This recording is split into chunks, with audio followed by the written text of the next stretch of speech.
उत्तम स्वास्थ्य की प्राप्ति के लिए कृपया अपने नेत्रों को बंद कर लें। मन इंद्रियों का उपयोग बंद कीजिए।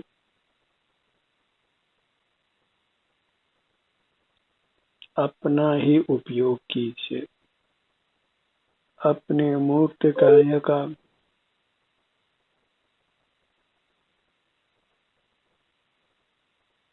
अपने अमूर्त काया का उपयोग ही सुखदायी है और मन इंद्रियों का उपयोग ही दुखदायी है।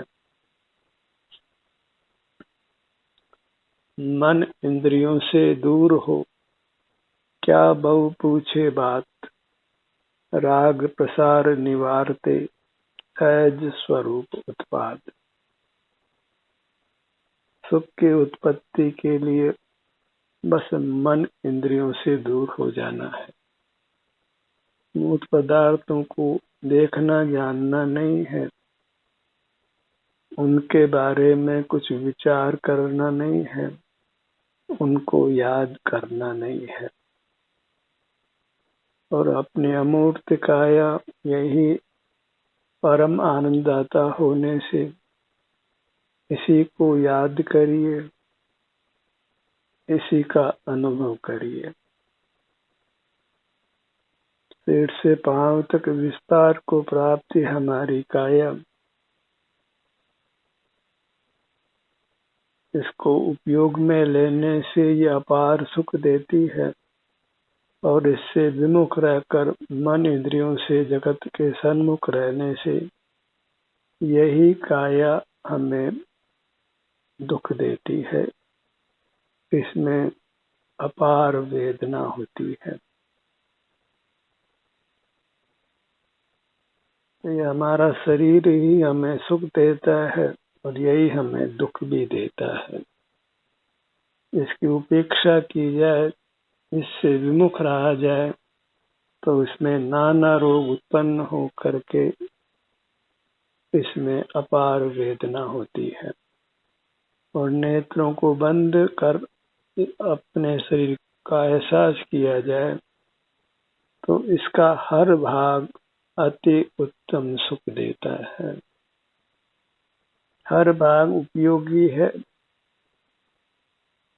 किसी भी भाग से आप उपयुक्त हो तो हमें सुख की प्राप्ति होती है, रोगों से निजात मिलती है और जन्म मरण से भी निजात मिलती है। परमात्मा पद की प्राप्ति होती है। इसलिए अपने आभ्यंतर अमूर्त शरीर को ही याद करिए। जगत के पदार्थों को देखना जानना नहीं है, उनको याद भी करना नहीं है, क्योंकि उससे हम अपने अमूर्त काया से विमुख होते हैं। तो फिर इस अमूर्त काया में नाना रोग और वेदना का अनुभव होता है। और रोगों को नहीं चाहते हैं, शरीर में वेदना को नहीं चाहते हैं, तो जगत के सन्मुख रहना बंद करना होगा और अपने अमूर्त काया के ही सन्मुख रहना होगा। चुनाव अपना है। हम स्वस्थ रहना चाहते हैं, सुखी रहना चाहते हैं, स्वाधीन रहना चाहते हैं, तो अपने शरीर में ही आचरण करिए, अपने शरीर के सन्मुख रहिए, इसी का वेदन करिए। जैसा भी यह है इसको स्वीकार करिए, तो फिर जीवन में सुख ही सुख है, दुख का लेश भी नहीं है। और इसकी उपेक्षा करके बाहर जड़ पदार्थों में सुख ढूंढना चाहेंगे तो फिर मृग मरीचिका की तरह मरण ही होने वाला है। हिरण की नाभि में कस्तूरी है, उसे लगता है कि सुगंध बाहर से आ रही है। बाहर यत्र तत्र सुगंध ढूंढते ढूंढते तक कर मर ही जाता है, सुगंध प्राप्त नहीं होती।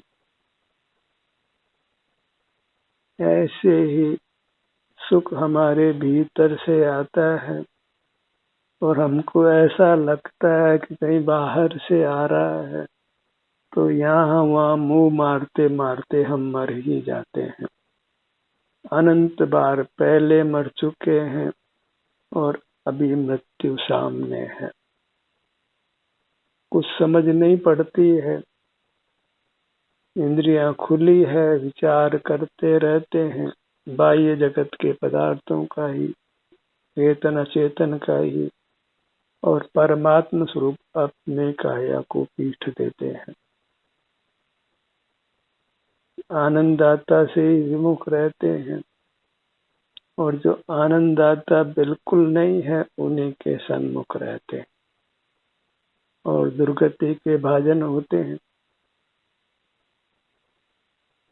अपनी काया के हर भाग को उपयोगी जानिए, सुखदायक जानिए। और वह हमारी काया चूंकि अंतर्दृष्टि से ही ग्राह्य है, इसलिए नेत्रों को बंद रखिए। नेत्रों का विषय अपनी अमूर्त काया में मिले भी मूर्त काया है। अमूर्त काया जो सुख स्वभावी है वह नेत्रों का विषय नहीं है, इसलिए नेत्रों को बंद रखिए।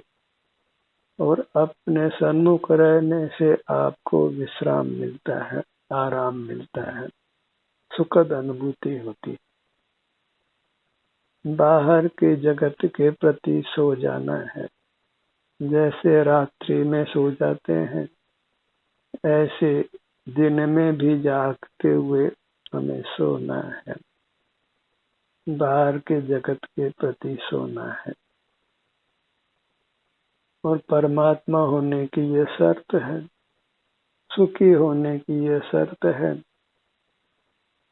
कि हम बाह्य जगत के प्रति होश में नहीं रहें, अपनी अमूर्त काया स्वयं के प्रति ही होश में रहें।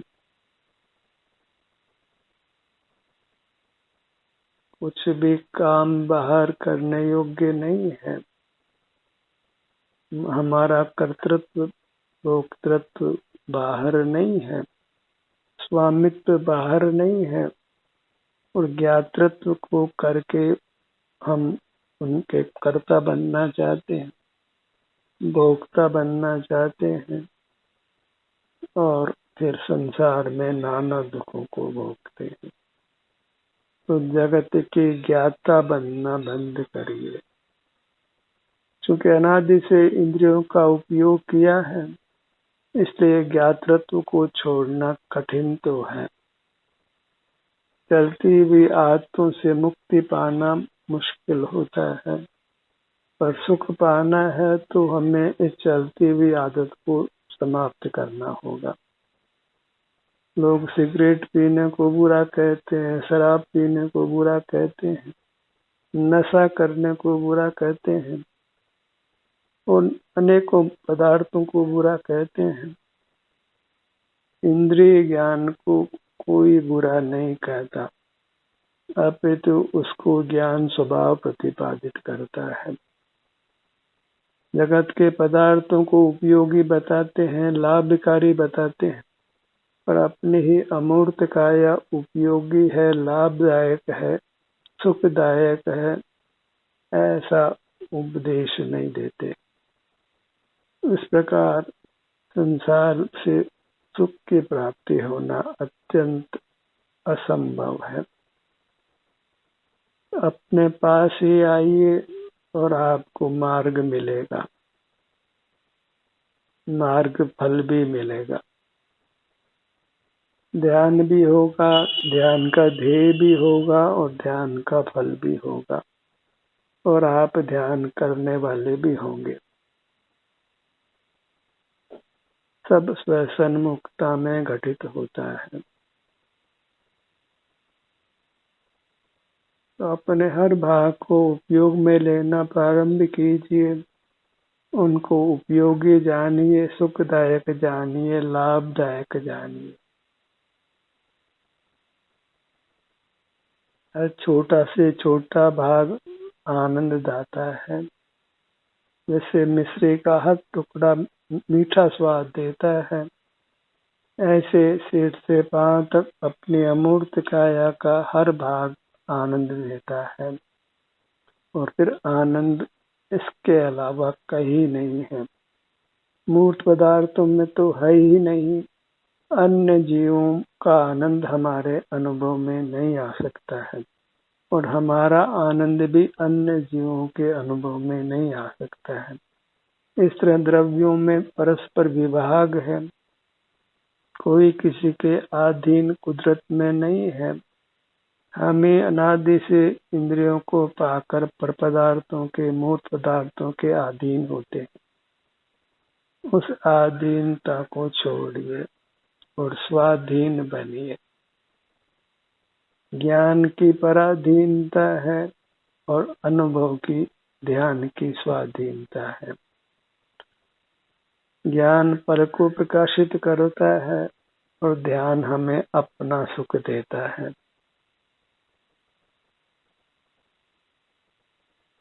अपनी मूर्त वही आनंद की मूर्त है,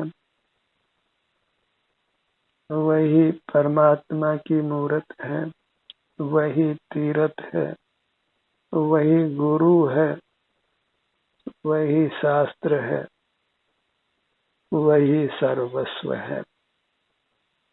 दो ही चीजें लोक में उत्तम हैं, अपनी अमूर्त काया और उसका ध्यान। अमूर्त काया है वह सुख ही है, और उससे जब युक्त होते हैं तो सुख का अनुभव होता है। क्योंकि अभी इंद्रिय ज्ञान है तो उसका निरोध करने के लिए हमें अपने से युक्त होना होता है, और जब इंद्रिय ज्ञान का निरोध करने से सकल कर्मों का नाश हो जाता है, फिर अपने से युक्त होना ये विकल्प भी नहीं होता। सर्वांग में सुख का अनुभव होता है बिना यत्न के। यत्न तब तक ही है जब तक इंद्रिय ज्ञान का समूल नाश नहीं होता। जब तक हम पर पदार्थों को उपयोगी मानकर उनका सेवन करेंगे तब तक दुख रहेगा, और जब अपने हर भाग को उपयोगी मानकर उसका सेवन करेंगे तो फिर दुख नहीं रहेगा, केवल सुख ही रहेगा। और हम दुख नहीं चाहते, सुख चाहते हैं। तीन भुवन में जीव अनंत, सुख चाहे दुख दे भयवंत। इसलिए यही मोक्ष मार्ग है कि हम दुख से निवृत्ति के लिए जगत से निवृत्ति लें, जगत के प्रति विरक्त हो, जगत के किसी भी पदार्थ को हितकारी, लाभदायक, सुखदायक नहीं माने, और अपने स्वरूप को ही जो मूर्त काया के बराबर है, इसी को आनंददाता, हितकारी, सुखदायक माने और इसी का सेवन करें, वेदन करें। क्योंकि स्व संवेदन यही एक मोक्ष का, सुख का मार्ग है, और इसमें हम अत्यंत स्वाधीन हैं, क्योंकि हम अपना ही सेवन करते हैं, और आप तो आपको सदा उपलब्ध ही है। अपना कभी अभाव नहीं होगा, मरणोपरांत भी हमारा अभाव नहीं होगा। हम तो हम ही रहेंगे, और जब संस्कार अपने सन्मुख रहने का होगा तो फिर मरणोपरांत भी हम अपने सन्मुख रहकर आनंद को ही भोगेंगे, और यह निर्धार होने के बाद फिर मरण का भय नहीं रहता है। मृत्यु आ जाए, कल आए, कभी नहीं आए, मृत्यु का विकल्प ही समाप्त हो जाता है। हम अपने सन्मुख रहते हैं तो फिर रोग भी नहीं होते, वृद्धावस्था भी नहीं होती, और मरण होने पर भी मरण नहीं होता। क्योंकि अपनी मूर्त के प्रति जब हम वफादार होते हैं तो अपनी मूर्त के सन्मुख रहकर स्वाधीनता से हम अपने सुख को पा लेते हैं। और फिर जगत में हम कहीं भी हों उससे विमुख रहते हैं तो फिर जगत से हम प्रभावित नहीं होते, अप्रभावी हो जाते हैं। तो जगत से अप्रभावी होने के लिए और किंचित भी दुख की अनुभूति नहीं हो, इसके लिए अपने प्रति होश जगाइए। नेत्र बंद कर जो अपना एहसास होता है सिर से पांव तक, बस इतना ही पदार्थ को महान पदार्थ, उत्तम पदार्थ, सर्वस्व मानकर इसके सन्मुख रहकर शांति भोगिए, वीतराग रहिए और सुख का ही निरंतर पान करिए। आज भी, कल भी, परसों भी और सदा काल। फिर काल की कोई अपेक्षा नहीं है, क्योंकि फिर सुख अविनाशी हो जाता है और दुख की प्रवृत्ति नहीं होती, दुख उत्पन्न नहीं होता। दुख जब तक ही है जब तक हम इंद्रिय ज्ञान करते हैं, अपने ही सुखदायक काया से विमुख रहकर जगत के सन्मुख होते हैं, और वही हमारी मूर्खता है, नादानी है, वही आत्मघाती परिणाम है। वही दुखदायक परिणाम होने से उसको पाप संज्ञा है, कुशील संज्ञा है। इंद्रिय ज्ञान का दूसरा नाम ही कुशील है। बहिर्मुखता का ही दूसरा नाम व्यभिचार है। इंद्रिय ज्ञान व्यभिचारी है क्योंकि पर के संग होता है, प्रसंग करता है, और पर का संग वही पाप है, वही कुशील है। पर को विषय करना ही कुशील है, पाप है, क्योंकि उससे हम उपयोगी पदार्थ अपने काया से विमुख होकर सुख से रहित हो जाते हैं, और सुख से रहित होना ही दुख सहित होना है। सुख का विलोम दुख है और दुख का विलोम सुख है। जगत जगत के सन्मुखता है तो दुख है, सुख नहीं है, और अपने सन्मुख है तो सुख है, दुख नहीं है। जब जगत के पदार्थों को उपयोगी मानते हैं तो अपने को अनुपयोगी मानना ही होगा, और जब अपने को उपयोगी मानते हैं तो जगत को अनुपयोगी मानना होगा, क्योंकि स्वपर का विलोम है। और अपने को उपयोगी मानने में बहुत आराम है, क्योंकि अपना अभाव नहीं है, और पर को उपयोगी मानने में तो पर का संग कभी सदा नहीं रहता है। कहा भी है या वसुधा का हो कि ना भाई, मानी पर पदार्थ किसी का नहीं हुआ, पर है वो पराया ही होगा, वह कभी अपना नहीं होगा। जो स्वद्रव्य अपनी काया है वह सदा ही अपनी होगी, कभी पराई नहीं होगी। अपनी काया ही वास्तव में वफादार है, और कोई भी हमारे प्रति वफादार नहीं है, हमारा संग निरंतर करने में सक्षम नहीं है। न हम ही जगत के संग सदा रह सकते हैं, क्योंकि आप अकेला अवतरे मरे अकेला हुई, या कबहु निस जीव को साथी सगा न कोई। हम किसी के साथी नहीं है, कोई हमारा साथी नहीं है। जो इंद्रिय ज्ञान में संग होता है तो न तो इंद्रिय ज्ञान सदा रहने वाला है, न इंद्रिय ज्ञान का विषय सदा हमारी इंद्रियों के सामने रहने वाला है। इस प्रकार बहिर्मुखता में सर्वथा स्वतंत्रता ही है, पराधीनता ही है।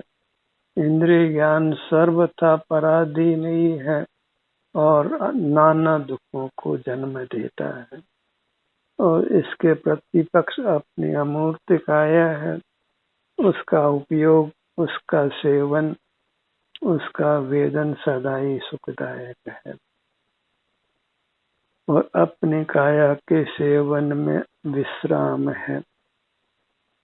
क्यों न तो इंद्रियों का व्यापार है, न मन का, न वचन का, न काया का, न मस्तिष्क का, न बाह्य पदार्थों का। पूर्ण स्वाधीनता है जब हम नेत्रों को बंद कर अपने सन्मुख रहते हैं। हमारी ऐसी अमूर्त काया है जिसमें मूर्त इंद्रियों का जो विस्तार है, बस उस विस्तार को समाप्त करना है। मूर्त इंद्रियों के अभाव रूप अपनी अमूर्त काया है। बलिप निर्वाण होने पर इंद्रियों जैसा हमारा आकार बना रहे, उसमें कोई बाधा नहीं है, पर मूर्त का संग बंधन अच्छा नहीं है। न भीतर का बंधन, न बाहर का बंधन। बाहर का बंधन तो इंद्रियों से है, मन से है, और भीतर का बंधन वह अत्यंत जटिल है। और बाहर के संबंध से ही, बाहर जो भी हम पदार्थों का ज्ञान करते हैं, उससे ही फिर भीतर जटिल मूर्त का बंधन होता है।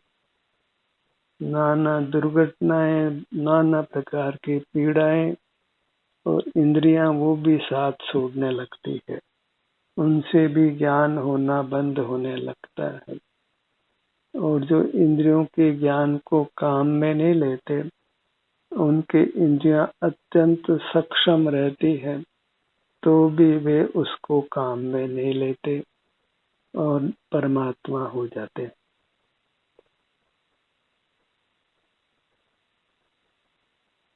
अपने से युक्त तो रहना ही उपयोग है, और उससे हमें आनंद की प्राप्ति होती है। और जब अपने प्रति उपयुक्त रहते हैं, तो कर्मों का नाश होने के बाद फिर अपने प्रति उपयोग करना वह भी नहीं रहता है। वो एक अद्भुत स्थिति है जहाँ जी केवल सुख मात्र रहता है, केवल सुख का भोग करता है। वहाँ फिर मुख का काम नहीं है, न परमुख है, न स्वमुख है। ये सब संसार की अवस्थाएं हैं। संसार मार्ग और मोक्ष मार्ग संसार में ही होता है, और संसार का विलय होने के बाद न संसार मार्ग है, न मोक्ष मार्ग है, फिर मोक्ष है। अपने ध्यान को अपने सिर से पैरों तक लाइए।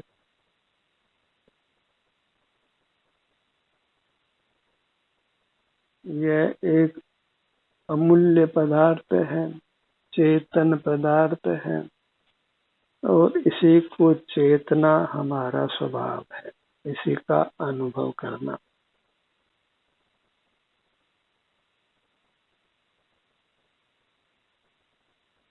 अपना अनुभव करना ही हमारा धर्म है, अपने सुख का अनुभव करना। और उस धर्म का मोक्ष प्राप्त करने पर कभी अभाव नहीं होता। फिर जीव सदा ही अपने सुख का ही अनुभव करता है, सुख को ही चेतते हुए रहता है।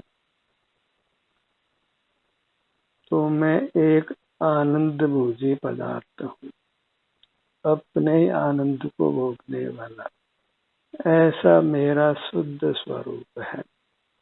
और अपने सन्मुख रहने से वह स्वरूप प्रकट होने लगता है, और उत्तरोत्तर बढ़ते हुए असीम हो जाता है। वहाँ भले ही क्षेत्र सीमित हो, अनंत नहीं हो, तथापि सुख असीम हो जाता है, अनंत हो जाता है। क्षेत्र छोटा बड़ा है, उसकी मुख्यता बिल्कुल नहीं है। लोक में ही उसकी कोई उपयोगिता हो सकती है, पर जब हम अमूर्त स्वरूप प्रकट कर लेते हैं, तो फिर हमारा कद छोटा हो बड़ा हो, उससे कुछ भी फर्क पड़ता नहीं है। बंधन मुक्ति के बाद सुख ही रहता है, और बंधन की उत्पत्ति है वह इंद्रिय ज्ञान से होती है। मूर्त पदार्थों को देखने जानने से ही हमारी बुद्धि भ्रष्ट हो जाती है। हम सदाचार को छोड़ देते हैं, स्वरूप में आचरण करना छोड़ देते हैं और नाना दुखों को भोगते हैं। अपने ध्यान को अपने सिर के भाग पर लाइए। ऊपर की सीमा मध्य भाग में लाइए, अपने पेट के भाग में।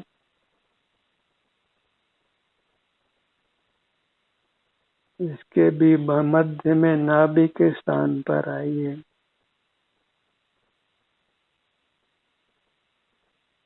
फिर अपने पग तलियों पर आइए।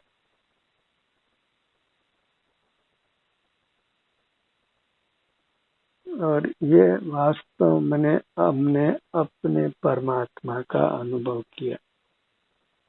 इसे भले आप देव दर्शन कहें, परमात्मा दर्शन कहें, आत्म दर्शन कहें या कुछ भी नहीं कहें, बस अपने आनंद को भोगें। पूरा मुखमंडल, बाहर में तो किसी भी प्रतिमा में परमात्मा की कल्पना करके उसका मुखमंडल देखते हैं, वह तो इंद्रिय ज्ञान रहा। पर जब नेत्रों को बंद करके हम अपने ही मुखमंडल के स्थान पर स्वाधीनता से आते हैं, तब वास्तव में हमने अपने परमात्मा के मुखमंडल के सुख का अनुभव किया। वहां भी कोई वास्तव में देखना जानना नहीं है, केवल अपने हर भाग के सुख शांति का अनुभव करना है। उसी को भले तो देव दर्शन कहें, आत्म दर्शन कहें, परमात्मा दर्शन कहें, पर वास्तव में वह अपने सुख का सेवन है, शांति का भोग है। अपने गर्दन के भाग पर आइए।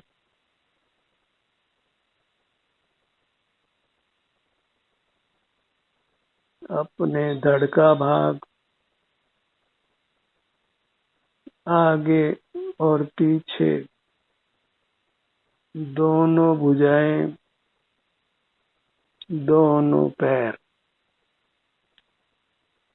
जो भी मोक्षार्थी है, सुख का अर्थी है, उसे नेत्रों को बंद करके अपने ही अंगों का बारंबार स्मरण कर अपने ध्यान को अपने अंगों पर लाना चाहिए और जगत के पदार्थों को अनुपयोगी और दुखदाता जानकर, संसार के कारण जानकर, जन्म मरण के कारण जानकर यथासंभव जगत के पदार्थों के सन्मुख नहीं रहना है, उनका स्मरण नहीं करना है।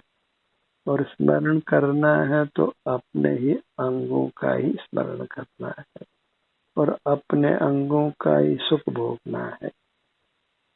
ध्यान का ये सत्र यही समाप्त होता है। आपकी सहभागिता के लिए धन्यवाद।